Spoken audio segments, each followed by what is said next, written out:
Welcome to Classic Banjo Lessons.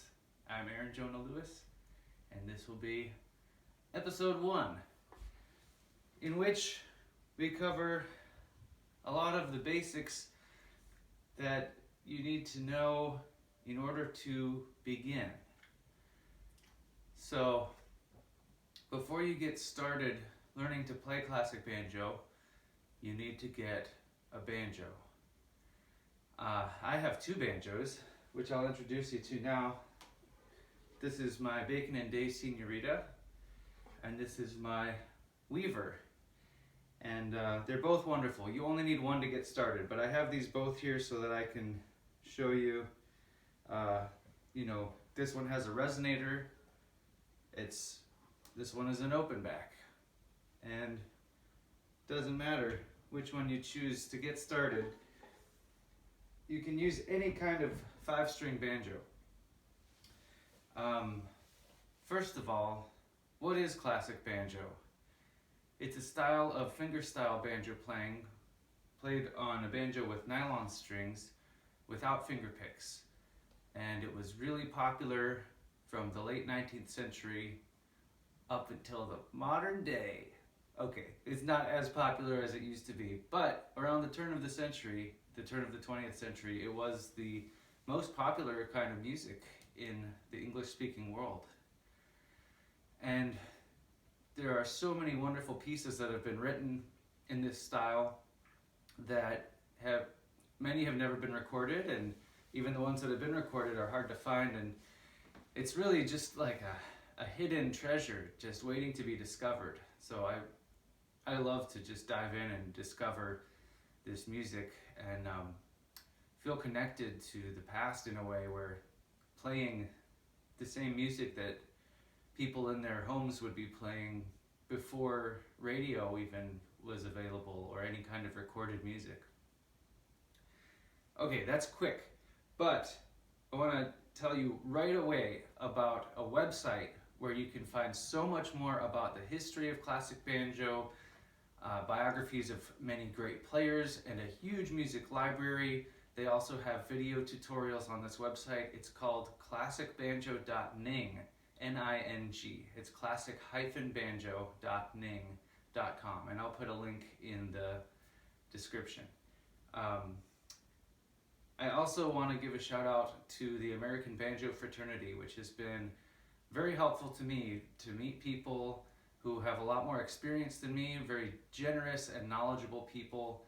I encourage anyone interested in classic banjo to find their way to the American Banjo Fraternity biannual rallies, if at all possible, and also to just make contact with people there. They're very helpful with finding sheet music, and it's just really nice to be connected with people who are very experienced and knowledgeable and love to share this music. Now, let's talk about strings. So you can use any kind of 5-string banjo. The strings you want to use are not steel strings, and you want to use nylon strings. Back in the day they would use gut. I don't think anyone's making gut strings that would tighten enough to be able to play to pitch on these instruments. So I will just show you a few of the sets that I have used. I found different sets on these different instruments work, and you will probably have to try a few different sets. But I want to show you how the strings are put on.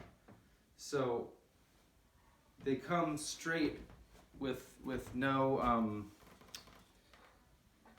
ball at the end, and you need to tie a loop. It's a very simple way to do that, which I can show you. And then you just hook the loop over the end and then string it through and tighten it up. I should probably make a separate video that goes into more detail about this. I'll make a separate video about strings, more specifically. but I will list a few different kinds. So on the Weaver, I've got a set of labellas. Labella has a set that you can get that comes already pre-packaged, and it's called the 17 Classic. You want to get the plain end, not a ball end. And these gauges are 19, 22, 28, 25 for the 4th string, and then 19 again for the 5th string. And it's funny because it says country, western, and bluegrass, but these are nylon strings. They're for playing classic banjo. I found this set to be a little bit lighter than what I liked for this banjo, so I went 1 gauge higher, but I also tried 1 gauge lighter to see how that felt. And you can order singles. There are a number of different sets out there that I'll cover in the strings video. There's the Van Epps set and the Bradbury set, and so labellas are rectified nylon, which is one type of nylon string. The other type is fluorocarbon, which is kind of what you find being used for fishing line. So I've also tried fluorocarbon strings. I've used these Savaras strings, and that's actually the strings I was using on the album that I made, the Mozart of the Banjo album. So that gives really nice sustain, a very clear tone, but it's not as true of a intonation. It's kind of a trade-off. I currently have on the labella these Chris Sands strings, but they are out of print. They're no longer available. So I hope they last a long time because I really like them. Other strings I've tried include, well, I don't see them in this pile, but Clifford Essex strings, totally good. They work great. Anyway, go into more detail, but if you want to I'd say just try that labella 17 set. That's a real easy place to start. Next, to follow along with the lessons that I'm going to be teaching here, you want to get this book called The Melba Banjo Method, 5-string, by Frank Bradbury. This book comes in 2 volumes. You only need the first one to get started, but here's the second volume. This was also reprinted in the 2 volumes into 1 book, and it has a different cover. But if you get Melba Banjo Method by Frank Bradbury, whatever the cover, either way is great. So this is the book that we're going to be working with for our lessons. What else do you need to know to get started? The nails on your right hand have to be trimmed just about as short as they can go.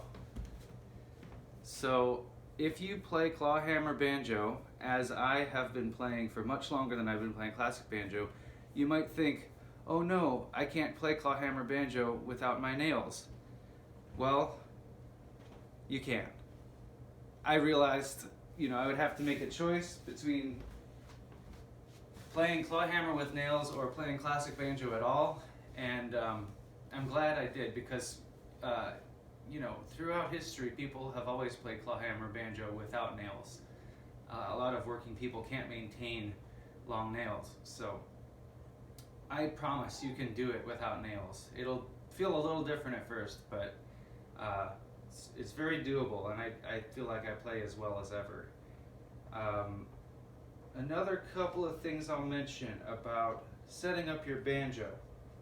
Once you get your strings on, you may want to get one of these nice bridges.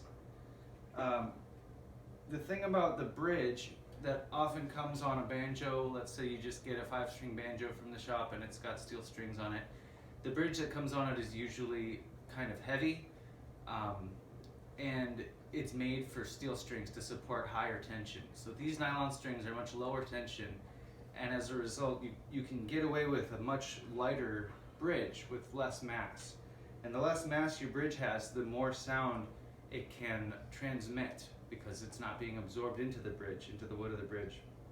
It's not being slowed down. So if you do want to get one of these bridges, you can find them in a number of places, but I've had the best luck and the most consistent results with bridges made by Joel Hooks. And I can put a link to his website in the description as well. They're not pricey, and you know, he makes them by hand and ships them out. You have a number of different woods to choose from. Different woods will have different tonal qualities. This banjo is very bright, so I'm using this ebony bridge to kind of slow it down a little bit. The Senorita, on the other hand, has got a maple bridge, keeps it really bright. So you know, you can try different bridges and see what you like. I'll also mention tailpieces. If your tailpiece is a ball end tailpiece, which usually they're not, you might want to switch it out for a loop end tailpiece. This tailpiece on the Senorita is kind of standard looking. This one is not, so I don't want to share so much about the tailpiece on this one, although it's a pretty amazing tailpiece. But this is a bit more standard. So yeah, you want to have tuners on your banjo that work, and the string spacing on the bridge is something to think about as well. Typically the string spacing for classic banjo is a little bit closer together than for bluegrass, or often what you find with clawhammer. And that's because you want to be able to move your fingers from one string to the next nice and fast.